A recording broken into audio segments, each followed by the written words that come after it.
में बीमारी नहीं है, जंगल में बच जाएंगे। आज लोग अपना गांव छोड़कर नैनीताल भागते हैं, कहते हैं भैया यहाँ गर्मी से मर जाएंगे, नैनीताल में ठंडा मौसम मिलेगा, मजे आएंगे। ये नैनीताल वाला ट्रेंड भी बड़ा खतरनाक है। जरा सी गर्मी हुई नैनीताल, शादी हो गई तो बेगम से बोले चलो नैनीताल, सैर हो रही है, तफरी हो रही है। अम्मा ने कभी ढंग से मुरादाबाद नहीं देखा, बरेली नहीं देखा, लखनऊ नहीं देखा, और बेगम घूम रही है नैनीताल, देहरादून, मसूरी, गुलछर्रे उड़ाते थे। मुहर्रम का मेला लग जाए कहीं आस पड़ोस में, खैर थोड़ी है, 50 किलोमीटर तक बिठा के मोटरसाइकिल पे और फर्राटे भरते हुए यूं निकलते हैं दोनों कि खैर नहीं है, और मेले में जाके करते क्या, धूल में अट जाते, पट जाते, चेहरा पूरा तब्दील हो जाता है, अच्छे भले घर से जाते हैं, भूत बन के लौट के आते हैं। और जो अपने चेहरे पे पेंट करके,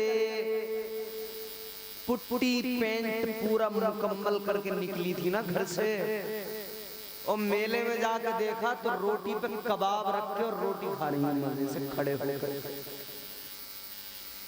मेले से वापस आए तो क्या लेके आए,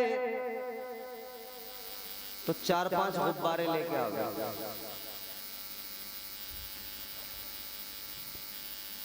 कहां मेरे अजीजों, कहां है हम लोग, किस तरफ अपनी औरतों को बेपर्दा घुमा रहे हैं, अपनी औरतों को नैनीताल मसूरी के नाम पर बेपर्दा कर रहे हैं। फिर जब गैर हमारी बहनों का नकाब छीनते हैं, हम तड़पने लगते हैं, हम चीखने लगते हैं, हम कहते हैं या अल्लाह घर घर में मुस्कान पैदा कर दे। लेकिन तेरे घर में जो मुस्कान थी, तूने तो उसे नैनीताल ले जाकर मुस्कान नहीं रहने दिया, उसका नकाब उतार के एक तरफ रखवा दिया, दुपट्टा कंधे पे रख के तू टहल रहा है उसे लेकर। बस कोई जरा सा कोई मामला बनता है ना, कोई नेशनल इश्यू बनता है कोई, तो हम लोगों की गैरत ईमानी जाग जाती है, हम लोग उस वक्त में बड़े दीनदार बन जाते हैं। अरे साहब ये क्या हो गया, अरे साहब बड़े जुल्म है, अरे साहब बड़ा ऐसा है, अरे साहब बड़ा, अरे साहब मुसलमानों के घरों पे बुलडोजर चल रहे हैं, अरे साहब ये हो रहा है।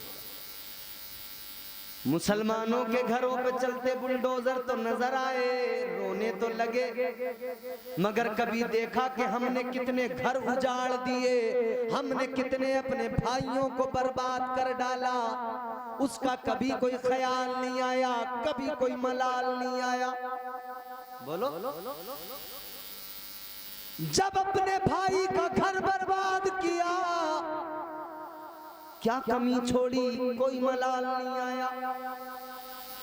इतना सताया, इतना सताया, इतना सताया, वो गांव छोड़कर जाने पे मजबूर हो गया। तब कोई मलाल नहीं,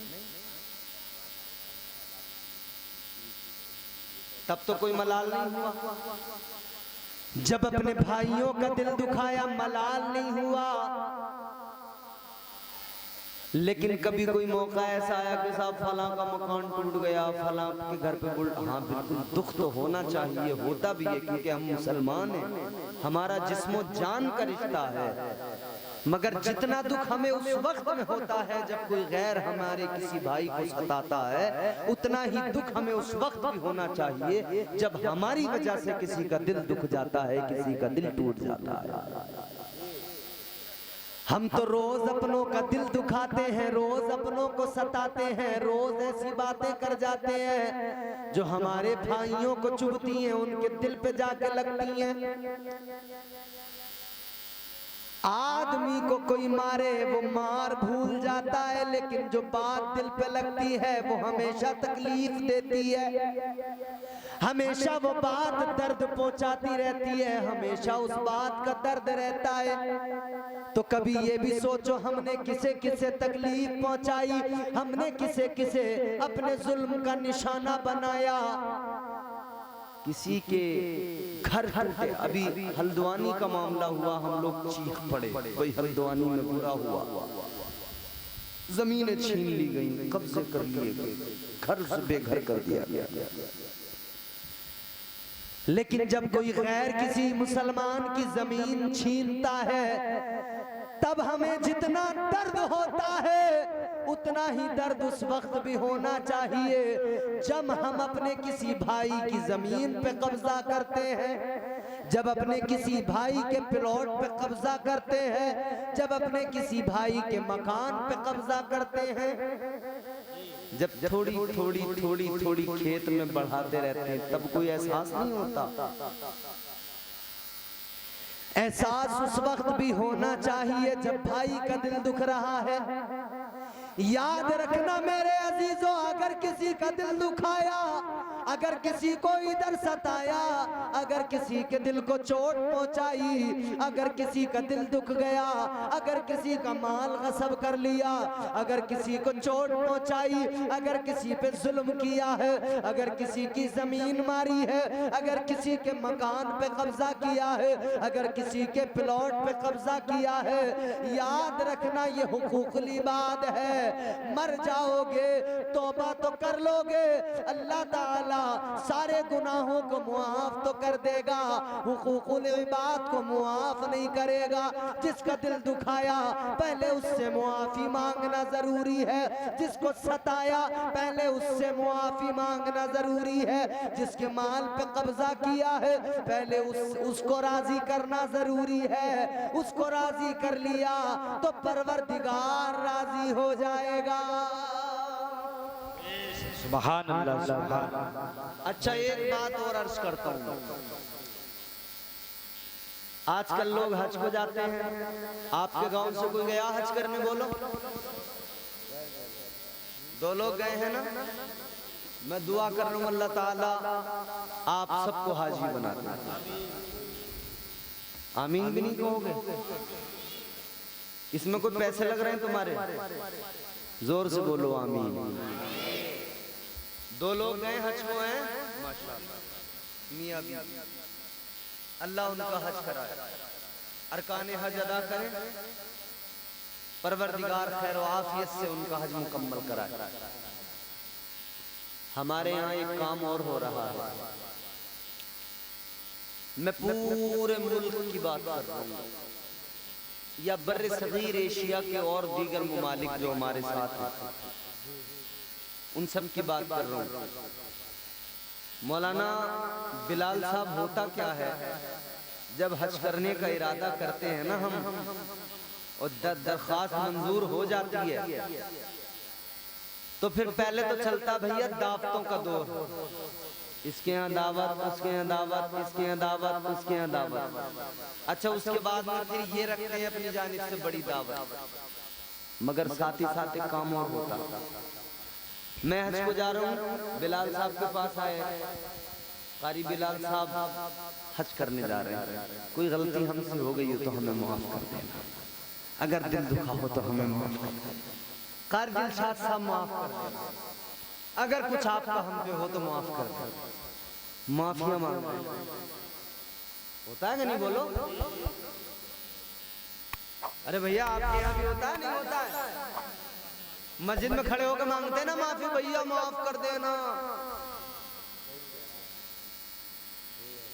हज को जाते वक्त माफी मांगने वालों, जरा माफी मांगने की जरूरत ही क्यों आ रही है? पहले ये सोचो कि जिसका किसी का हमने माल मार लिया है उससे माफी क्यों मांग रहे हैं, उसका हिसाब करें, उसका माल दें, हज को जाएं, कोई माफी मांगने की जरूरत ही नहीं है।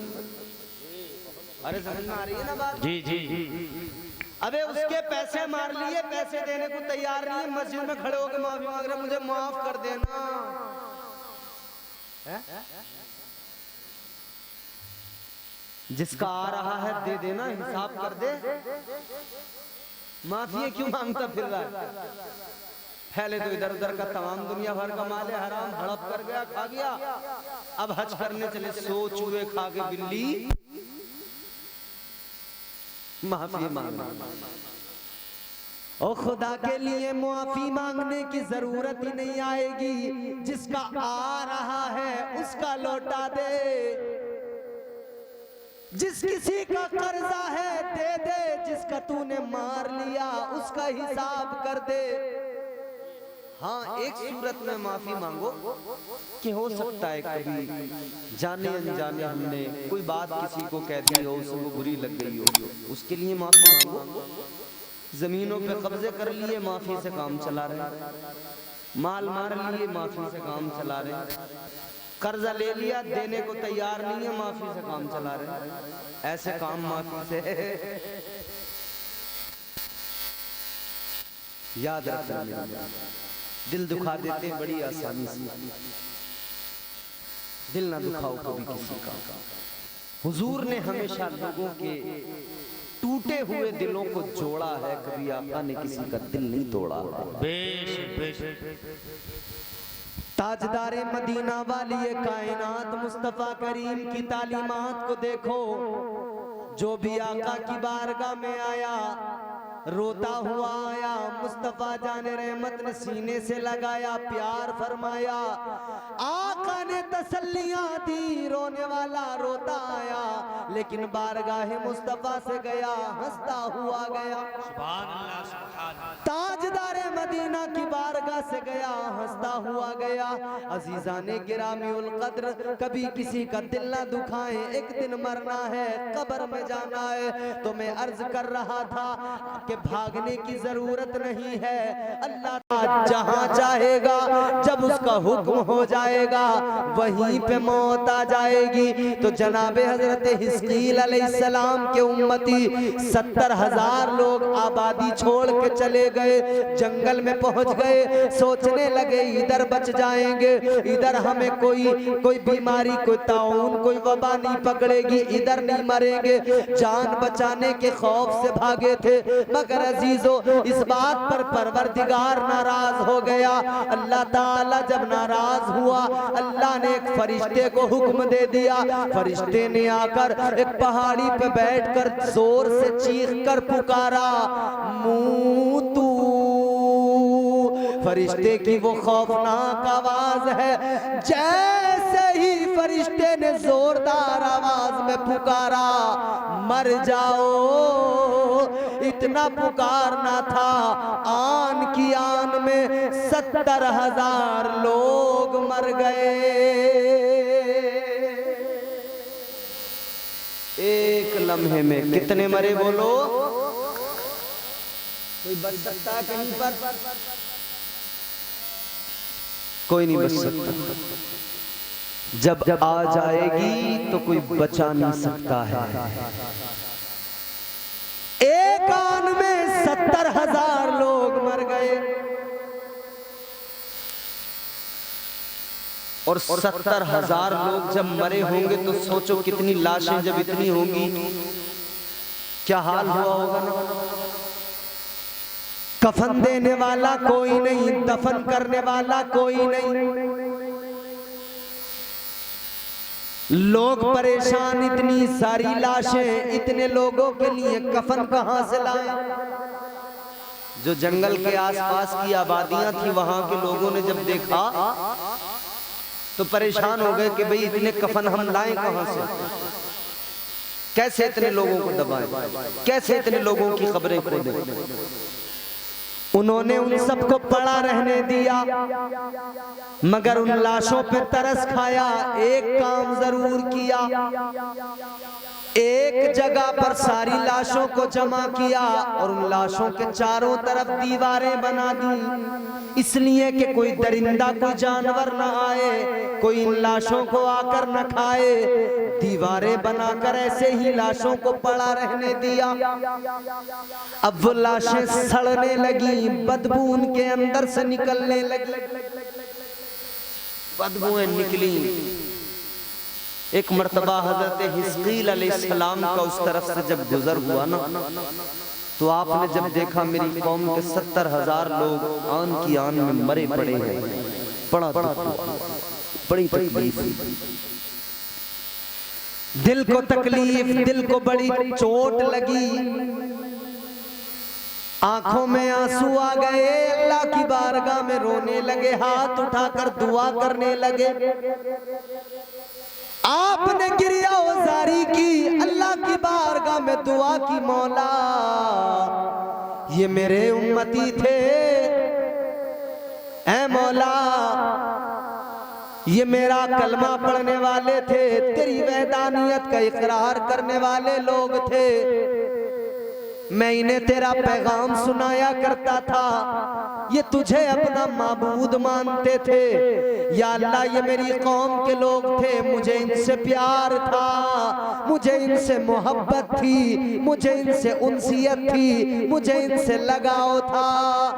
ऐ मौला ये सारे के सारे मर गए, या अल्लाह मुझे बड़ी तकलीफ है। जब परवरदिगारे आलम ने हजरत हिस्कील अलैहिस्सलाम का रोना देखा, उनका गिड़गिड़ाना देखा, अपनी कौम के लिए ये प्यार देखा, अब तवज्जो से सुनो, तो अल्लाह ताला ने हुक्म दिया, ए हिस्कील तुम्हें अगर तकलीफ है, अगर तुम्हें इनकी मौत का मलाल है, तो चलो एक काम करो, इनकी लाशों के पास खड़े होकर आवाज लगा दो और इन्हें अल्लाह का पैगाम सुना दो, हुक्म खुदा सुना दो, ऐलान कर दो कि रब का हुक्म है, ऐ मुर्दा लोगों की हड्डियों सारी की सारी एक जगह पर मिल जाओ, आपस में अपने अपने जोड़ मिला लो।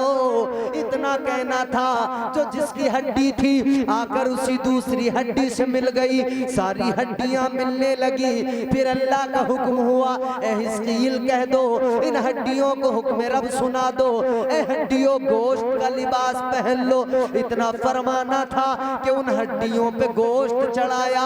तीसरी मर्तबा आपने अल्लाह का पैगाम सुनाया, ए मुर्दा हड्डियों जिन पर गोश्त चढ़ गया, ए मुर्दा लाशों अब अल्लाह के हुक्म से जिंदा हो जाओ।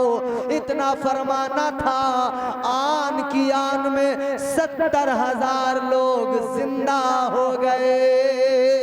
नारे तकबीर, नारे रिसालत, नारे गौसियत, मसलके आला गदरत, फैज़ाने औलिया इकराम, नारे तकबीर। तो ये अल्लाह का देखो, अल्लाह का हुक्म हो तो एक लम्हे में काम तमाम, और अल्लाह का हुक्म हो तो एक लम्हे में फिर से जिंदगी अल्लाह ताला अता फरमा देता। और ये बात मैं अपनी जानिब से नहीं कह रहा, ये कुरान है, कुरान की तफसीर। तो मौत से कोई कहां तक बच के भागेगा, जहां जाएगा मौत अगर आनी है तो वहीं पे आकर पकड़ेगा। तो मौत की तैयारी करना चाहिए, आखिरत की फिक्र करना चाहिए। दुनिया में क्या 4 दिन के लिए आए, इस तरह से समझो जैसे मेहमान है, आप मेहमानदारी में जाते हो ना, मेहमानदारी में जाते हो या किसी सफर पे जाते हो, अगर रास्ते में तकलीफें हो तो बर्दाश्त कर लेते हैं, सोचते कोई नहीं, ये तो सफर है, दिन 2 दिन की परेशानी है, घर जाएंगे तो अपने घर पे आराम मिलेगा, अपने घर पे सुकून मिलेगा। बस इसी तरह से जान लो, ये दुनिया इसी तरह है, हम यहाँ मुसाफिर हैं। यहाँ की तकलीफों से घबराना नहीं है, यहाँ की परेशानियों से भागना नहीं है, बल्कि ये सोचना है ये 4 दिन की तकलीफें हैं, हम अपने घर पलट के जाएंगे, जन्नत में अल्लाह हमें मुकम्मल सुकून और चैन अता फरमाएगा। सुभान अल्लाह, सुभान अल्लाह, सुभान अल्लाह, सुभान अल्लाह। अच्छा, मौत के डर से बादशाह था, वो भाग रहा था, उसके शहर में भी एक बीमारी फैल गई थी, वो मौत के डर से भागने लगा। वो मौत के डर से जब भागा ना, तो उसने अपने साथ कुछ फौज ली, अपने 1-2 वजीर मुशीर लिए, घोड़े पर सवार हुआ, भागने लगा, शहर से निकल गया। डर उसे मौत का इतना था कि जमीन पर कदम नहीं रखता था, जमीन पर पैर नहीं रखता था, डर लगता था उसे।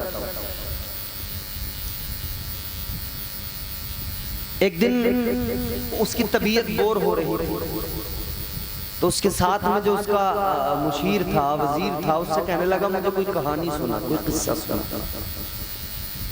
तो वो बड़ा होशियार था, उसने सोचा कि अच्छा मौका है, मैं इसकी इस्लाह कर दूं। तो बादशाह को कहानी सुनाने लगा। है बादशाह सुनो, एक लोमड़ी थी, वो शेर के साथ रहती थी, शेर के काम करती थी, शेर से यारी लगाई थी, तो शेर उसकी हिफाजत करता था। जंगल के किसी जानवर की मजाल नहीं थी कि लोमड़ी पे हमला कर देता, क्योंकि उसकी हिफाजत कौन करता था बोलो? शेर करता था, शेर करता था। शेर के बच्चे बनो, शेर के बच्चे, बुज़दिल मत बनो, लोमड़ी मत बनो, लोमड़ी बन रहे हो। जलसे में बैठे ना, शेर के बच्चे बन के बैठो, डट जाओ, मोहब्बत से बोलो सुभान अल्लाह, सुभान अल्लाह। लोमड़ी को जब भी कोई परेशानी हुई, उसने शेर को पुकारा। शेर ने कहा अच्छा है किसकी जरूरत जो तुझ पे हमला कर दे। मगर एक मर्तबा क्या हुआ, किसी जानवर ने उस पे हमला, किसी दरिंदे ने नहीं किया, बल्कि बाज जो आसमान में उड़ता है ना, उसने हमला कर दिया। उसने हमला किया तो दौड़ती दौड़ती आई बादशाह के पास में, शेर के पास में, जंगल के राजा के पास में। कहने लगी बादशाह, जंगल के राजा शेर, मुझे बचा ले। तो शेर ने कहा कि अच्छा तू मेरी कमर पे बैठ। शेर ने लोमड़ी को कमर पे बैठाया, दौड़ने लगा दौड़ने लगा दौड़ने लगा। जब ये दौड़ा ना, तो बाज तो ऊपर ही उड़ रहा था हवा में। बाज ने उड़ते उड़ते उड़ते उड़ते लोमड़ी को पंजों में दबाया, उठाकर लेके उड़ गया।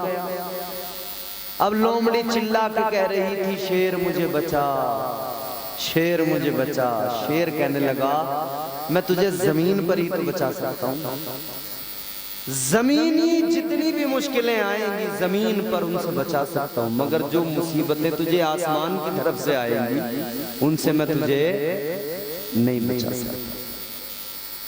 इतना सुनाया ना तो बादशाह की दिमाग की घंटी बजी कि बात समझ में आई।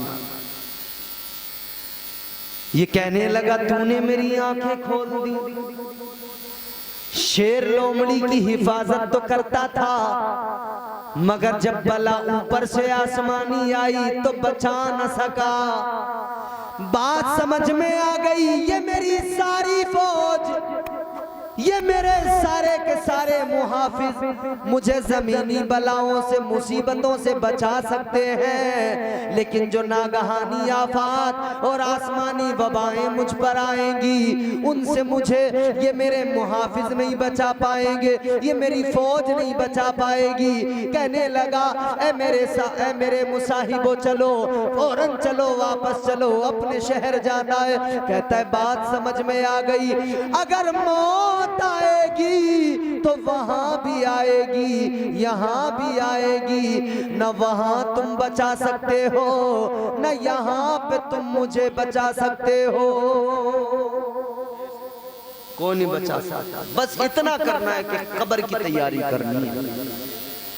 कब्र को हमने बड़ा आसान समझ लिया, सोचते हैं बस लो जी कब्र में जाएंगे, मिट्टी में मिल जाएंगे, काम खत्म है। ऐसे काम खत्म नहीं है।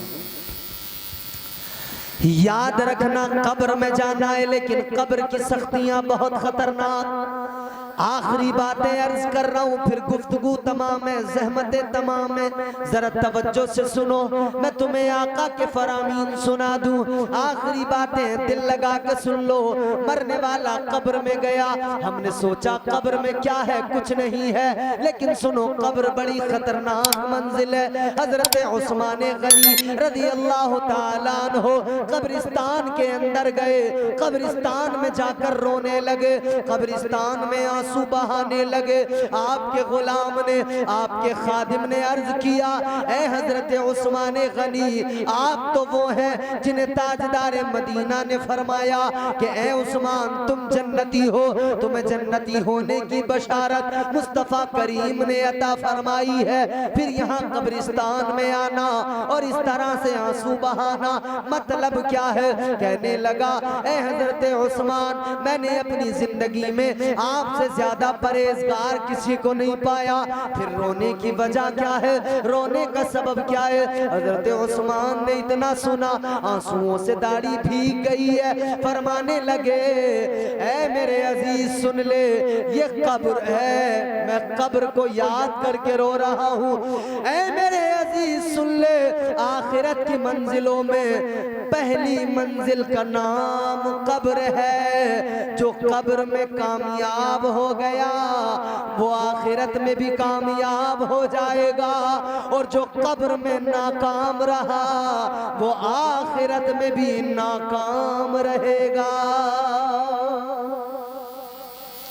कब्र वो मंजिल है। कब्र क्या है? फरमाया मेरे मदनी करीम आका ने, अब जरा ये बात पूरी तवज्जो से सुन लेना।